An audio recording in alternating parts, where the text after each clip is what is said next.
This map clearly shows the line right here. Your trees were over, and I had every right to clear them. By the time I reached the north edge of our family farm, the sound of chainsaws had already stopped.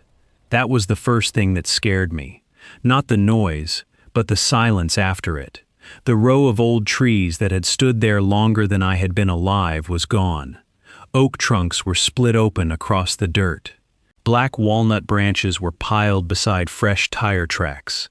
The wind that used to break against that tree line now came straight across the field and slapped dust into my face.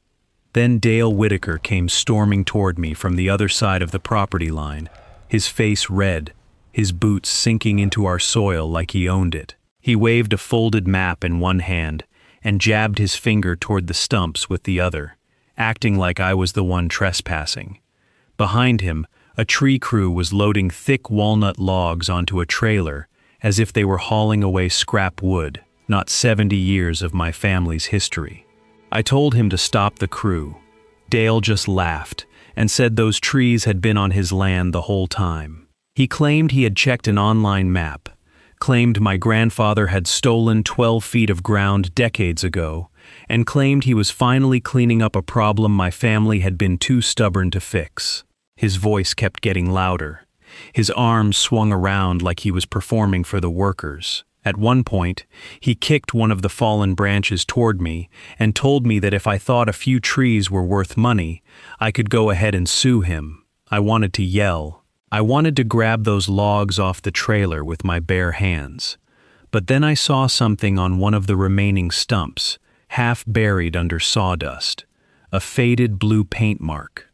My grandfather had shown me that mark when I was a kid, and told me never to touch anything past it without checking the county records first. Dale thought he had just cleared a strip of trees to widen his farm road. He had no idea he had cut into a protected agricultural buffer, crossed a recorded property line, and handed me the evidence that would cost him far more than every tree he stole. Our farm was never the kind of place that looked impressive from a highway. There was no big stone entrance, no fancy gate, no rows of brand new equipment lined up for show. It was just 87 acres of working land outside a small county town, with a gravel drive, an old red barn, a machine shed that leaned a little in high wind, and fields my family had planted for 3 generations. My grandfather bought the first part of it after he came home from the army. He was not a wealthy man. He paid for that land with years of repair work, night shifts, and every spare dollar he could save.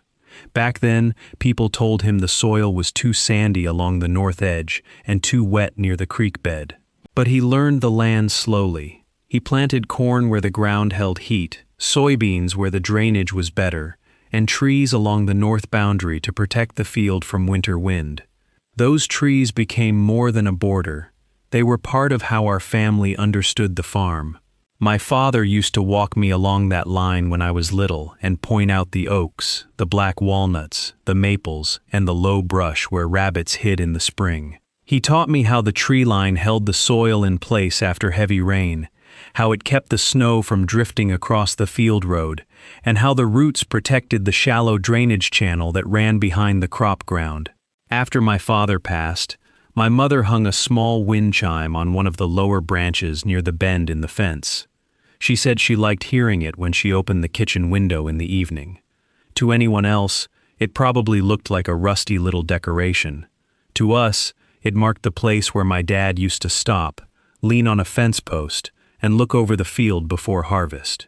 I never wanted a fight with anyone over that land. I was not trying to expand, not trying to block anyone, not trying to act like some powerful landowner. I had a regular job in town during the week, and on weekends I kept the farm going because selling it felt like tearing the last page out of my family's story. Around us, more and more farms were being split up, rezoned, and sold to people who saw open land as nothing but future storage lots, truck yards, and private roads. That was how Dale Whitaker came into the picture. He bought the property north of ours after the old Miller place went up for sale. From the first month, he acted less like a neighbor and more like a man who had purchased authority over the whole road. He brought in gravel trucks, widened his entrance, parked equipment wherever he pleased, and complained constantly that our tree line made it harder for his trailers to swing into his field access. At first, I tried to keep things civil. I waved when he drove by. I moved my tractor when he needed room on the shared stretch near the county road. I answered his questions about drainage and fence posts because that was how neighbors used to act out there. But Dale never treated kindness as kindness. He treated it like weakness. Every small favor seemed to convince him that my family would back down from anything. So when he started making comments about the trees, I paid attention. When he said the north line looked wrong, I saved the message. When he complained that old farm boundaries were never accurate, I took a screenshot. And when he hinted that one day the tree line would not be his problem anymore, I felt something settle in my stomach. For anyone listening who has ever watched someone treat your family's land, home, or memories like they are just obstacles in their way, you probably understand why this was not just about trees. It was about respect, it was about history, and it was about the quiet fear that one arrogant neighbor with money, equipment, and no sense of boundaries could erase something your family spent a lifetime protecting. What Dale did not know was that my grandfather had protected that tree line better than any fence ever could. The morning Dale cut those trees down, I was not even home when it started. I had taken a load of sweet corn and eggs into town before sunrise, the same route my father used to drive every Saturday during harvest season. It was supposed to be a normal day. I remember thinking about nothing more serious than whether the old cooler in the back of my truck was going to hold temperature until I got back. By the time I turned onto our gravel drive, I saw dust hanging above the north field. At first, I thought Dale was moving equipment on his side again.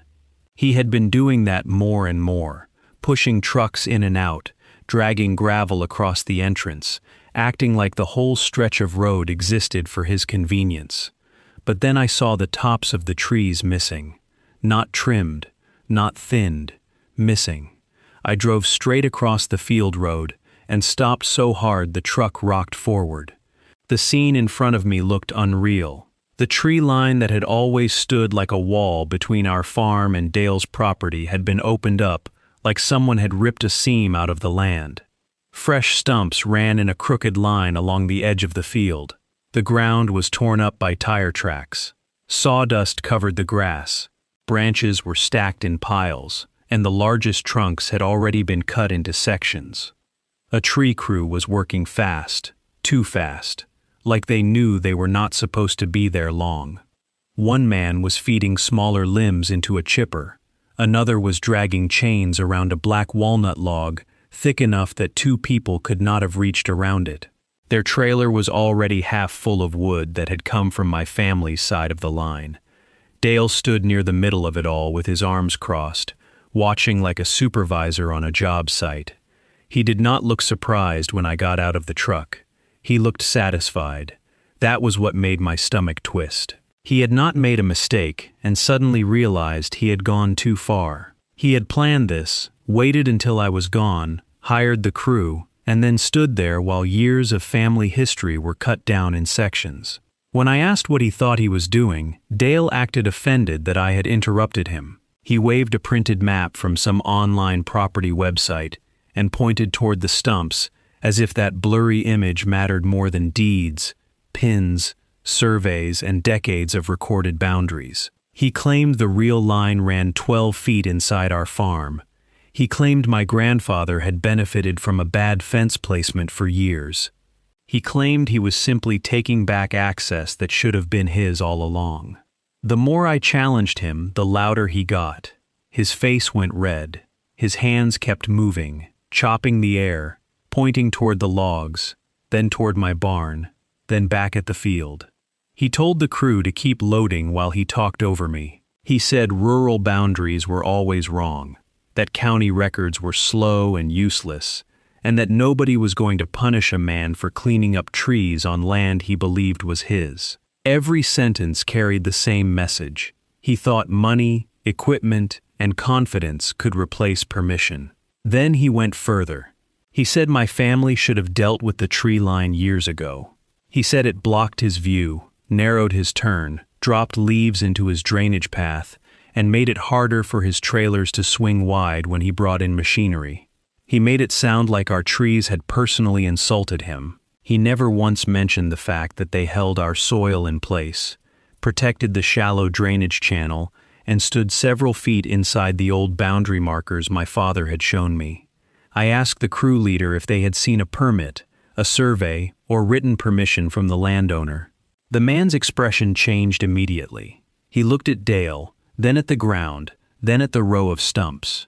He said Dale had represented the property as his, and had told them no permit was needed because it was private farmland. That answer told me almost everything I needed to know.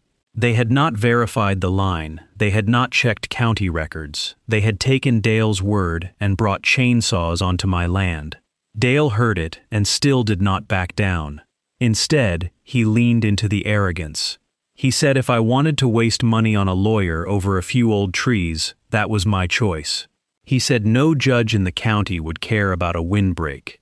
He said I would spend more fighting him than the land was worth. Then he glanced at the walnut logs on the trailer and added that if I was smart, I would let him finish cleaning up the mess before it became my problem too. That was the moment I stopped arguing.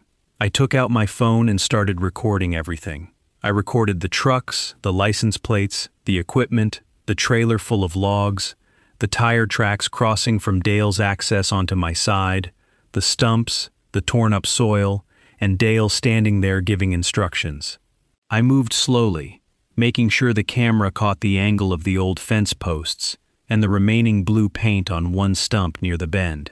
I took photos from every direction. I zoomed in on the walnut sections. I captured the crew still loading wood after I had clearly told them to stop. Dale noticed and tried to mock me for it, but his confidence had started to shift. People like him understand yelling. They understand pressure. They understand bluffing. What they do not like is silence, documentation, and a camera that does not argue back. When I asked one last time for the paperwork authorizing the tree removal, Dale could not produce anything. No survey, no signed agreement, no county approval, no conservation clearance. Just a printed online map, a bad attitude, and a trailer full of timber taken from land he did not own. As the crew finally paused, the foreman stepped aside and made a phone call. Dale stayed where he was, jaw tight, pretending he was still in control. But I could see him watching my phone now. I could see him looking at the blue paint mark on the stump. And I could see the first trace of doubt cross his face when I told him that before my grandfather died, he had warned me there was county paperwork tied to that tree line. Dale thought the worst thing he had done was cut down trees. He was about to learn that he had destroyed evidence-marked, protected land on camera. I did not sleep much that night. Every time I closed my eyes, I saw the tree line again, not the way it had looked for most of my life, but the way Dale had left it, open, torn, exposed. The north wind moved differently across the farm now. It came straight through the gap and rattled the loose metal on the machine shed like the land itself was unsettled. But I also knew something my anger did not want to admit. If I lost control, Dale would turn the whole story into a fight between two stubborn neighbors. He would say I overreacted. He would say I threatened him. He would make himself look like the reasonable landowner and me like the emotional farmer who could not accept change. So I made myself a promise before sunrise. I was not going to give him the kind of mistake he could use. I started with the cameras. The first one was mounted above the tractor shed, facing the Northfield Road. I had put it there years earlier after someone stole fuel from a neighbor's tank. I pulled the memory card and watched the footage at the kitchen table, with a cup of coffee that went cold before I touched it. There it was. Dale's truck rolling in before 7 in the morning, then the tree crew, then the chipper, then a small skid steer crossing from Dale's access road onto my side of the old fence line. The second camera was near the gate by the county road. It showed the crew entering with an empty trailer and leaving with walnut and oak sections stacked high. The third camera, An old trail camera my father had once used during deer season caught the most important angle. It showed Dale walking ahead of the crew, pointing toward the trees, then stepping over the old boundary wire as if it meant nothing. He was not confused. He was directing them. I saved everything twice. Once on my laptop, once on an external drive. Then I uploaded copies to cloud storage because I had heard too many stories about evidence disappearing at the worst possible moment. I labeled each clip by date, time, camera location, and what it showed. I took screenshots of the trailer, the license plates, the equipment markings, Dale's truck, and the exact moment the crew crossed onto our land. After that, I went outside with a notebook, a tape measure, and my phone. I photographed every stump. I numbered them with small flags from the barn. I measured their distance from the old fence posts, from the drainage channel, and from the field road. I took wide shots so nobody could claim the photos were misleading. Then I took close-ups of the saw marks, tire ruts, broken limbs, and the faded blue paint still visible on two stumps near the bend. That blue paint kept pulling at me. I remembered my grandfather tapping one of those trees with his pocket knife when I was maybe 10 years old. He had told me the blue marks were not decoration and not old logging signs. They meant the county had paperwork tied to that strip. At the time, I had not understood what that meant. To a kid, a tree was just a tree. But standing there as an adult, looking at those cut stumps and Dale's tire tracks, I knew my grandfather had been warning me about something real. So I opened the old fireproof box in the hallway closet. Inside were tax records, insurance papers, equipment titles, my father's military discharge documents, and a thick folder with my grandfather's handwriting across the front.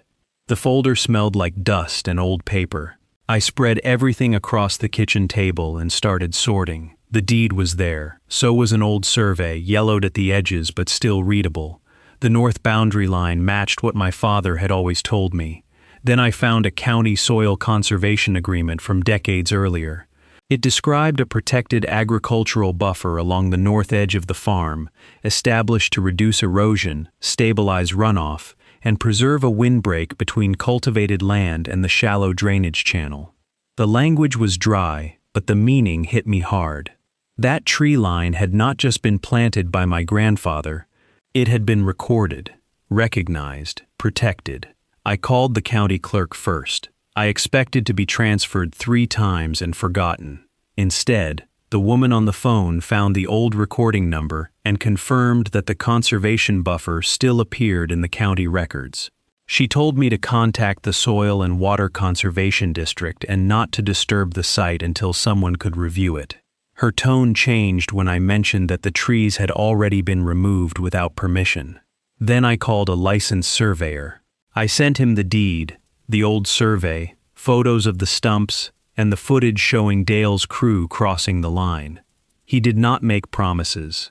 He simply said he could come out with GPS equipment and locate the recorded boundary pins if they were still there. That was all I needed. Not revenge, not a shouting match. A line on the ground that could not be bullied. By the end of the day, I had a folder with video clips, still photos, measurements, old records, emails, and call notes. I also had screenshots of Dale's earlier messages, the ones where he complained about the tree line, claimed old farm boundaries were unreliable, and hinted that the problem would disappear one day. At the time, those messages had felt irritating. Now they looked like intent. The next morning, I sent one carefully written email to the conservation office, one to the surveyor, and one to an attorney in town who handled agricultural property disputes. I did not accuse Dale of everything I suspected. I did not exaggerate. I attached the evidence and asked what legal steps were available when a neighbor removed trees from a recorded conservation buffer without permission. A few hours later, the conservation officer called back. He asked me not to let anyone remove the remaining wood, grind the stumps, smooth the ruts, or regrade the soil. He said the site itself was evidence now. Then he said something that made the whole room go quiet around me. If Dale had cut inside a protected agricultural buffer, This was no longer just a neighbor dispute over trees. It was a documented violation on protected land. The surveyor arrived 2 days later with equipment that looked a lot more serious than Dale's folded online map.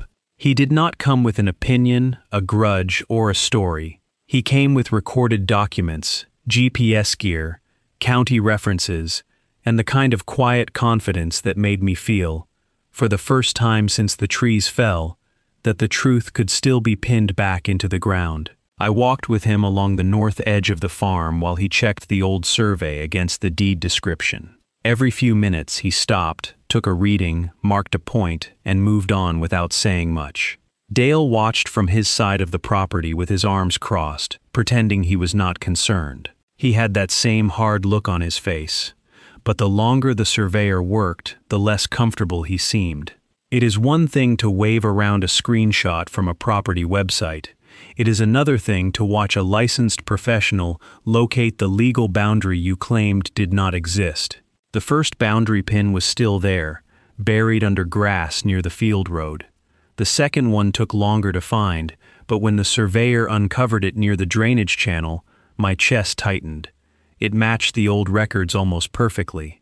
The line did not run 12 feet inside our farm like Dale had claimed.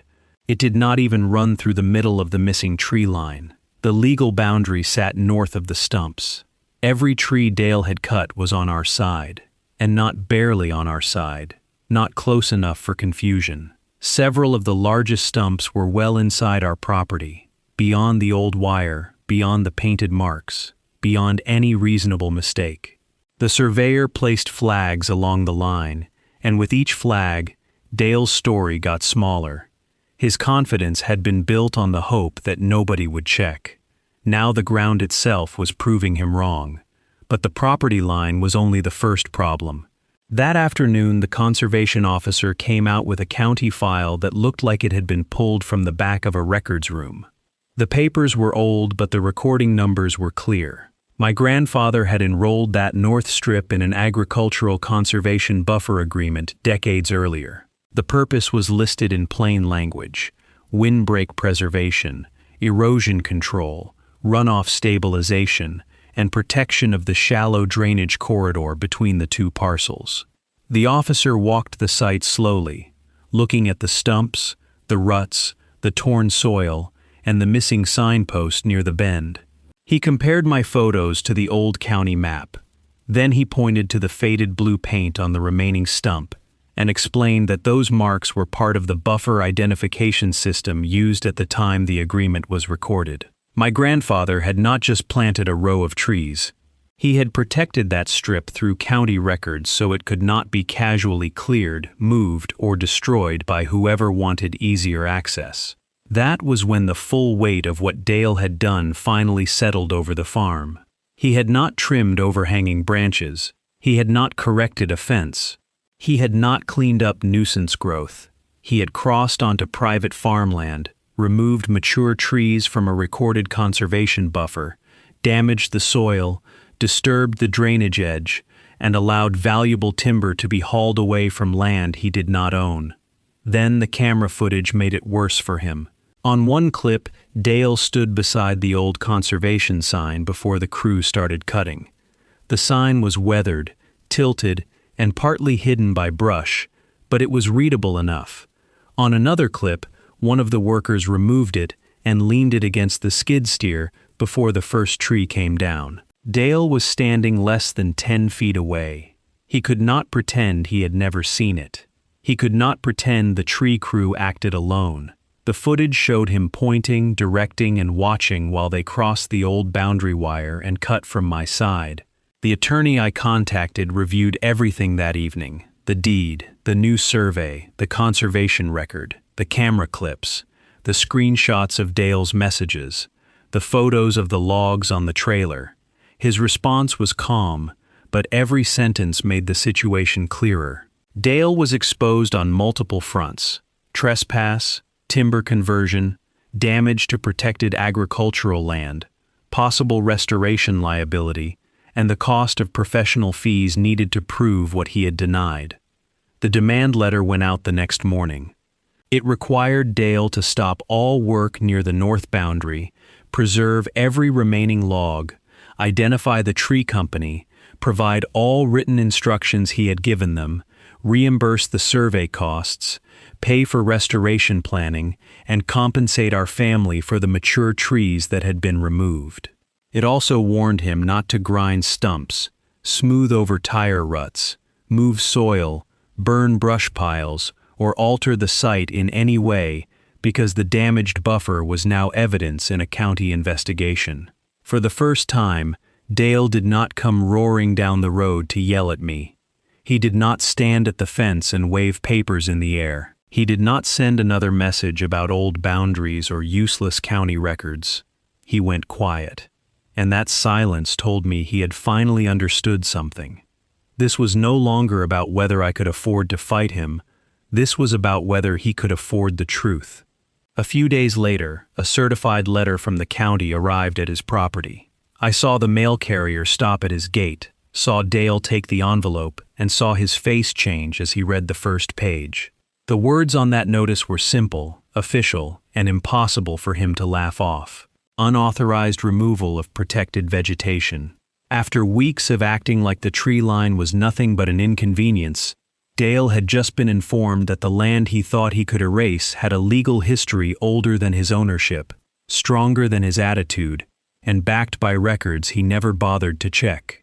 The day the county came out, Dale tried one last time to act like this was still just a misunderstanding between neighbors. He arrived in his clean pickup, wearing the same stiff expression he always used when he wanted people to think he was the reasonable one. But the scene no longer belonged to him. There were county vehicles parked along the gravel road, a conservation officer walking the damaged buffer with a clipboard, a licensed surveyor standing beside fresh boundary flags, and a sheriff's deputy taking notes near the tree stumps. That changed everything. Before then, Dale had been able to talk over me, mock me, and pretend his confidence was proof. But official records do not care how loud a person gets. The surveyor started by showing the boundary line that had been located from the recorded pins and deed description. The flags made it painfully clear. Dale's property ended before the tree line. The stumps, the tire ruts, the torn soil, and the place where the old conservation sign had stood were all on our farm. Dale tried to lean on the same excuse he had used from the beginning. He claimed the online map showed something different. He claimed old farm lines were confusing.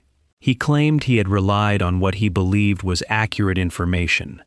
But every time he spoke, the county officials brought the conversation back to documents, measurements, and evidence. The survey did not support him. The deed did not support him. The conservation file did not support him. Even the footage from my cameras did not support him. The conservation officer reviewed the site slowly and carefully. He photographed every stump, measured the disturbed ground, noted the location of the drainage channel, and compared the damage to the old buffer map in the county file. He paid special attention to the two stumps that still showed faded blue paint. Then he examined the spot where the old conservation sign had been removed. By then, I had already provided video showing a worker taking the sign down while Dale stood nearby directing the crew. That was the moment Dale's version of events started falling apart in front of everyone. He shifted blame toward the tree company, saying they must have misunderstood his instructions. But the sheriff's deputy had already received copies of the messages the crew had turned over. Those messages showed Dale describing the row of trees as the strip he wanted cleared for better access, and telling the crew there was no need to worry about the neighbor because the land was his. That one detail mattered. It showed this was not an accidental overcut by a confused worker. Dale had directed the removal. The sheriff's deputy did not turn it into a dramatic scene. There were no flashing lights, no shouting, no handcuffs. That almost made it more satisfying.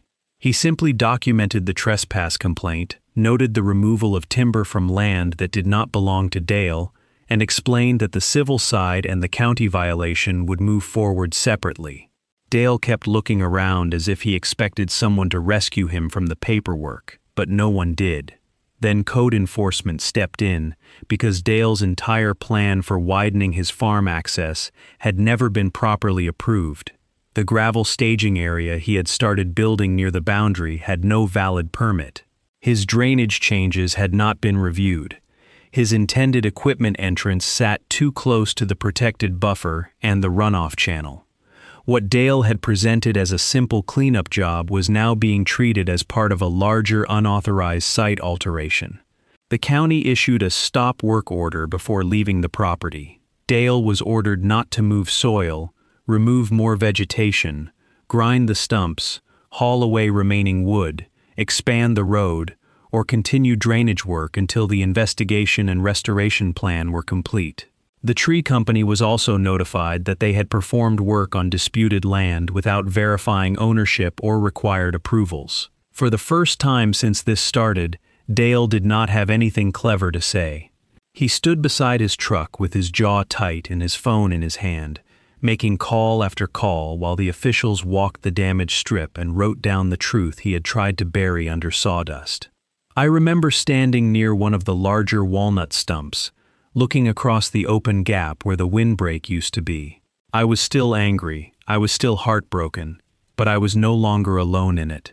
The land had been measured, the records had been pulled, the damage had been photographed, the lies had been compared against video.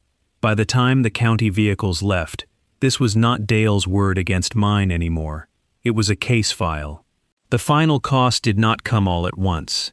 It came in envelopes, invoices, county notices, attorney letters, and one public meeting Dale clearly wished he had never attended. First, the county required a full restoration plan for the damaged agricultural buffer. Dale had to pay for a conservation specialist to design it, a licensed crew to stabilize the soil, and a multi-year replanting plan with native oaks, maples, and black walnuts.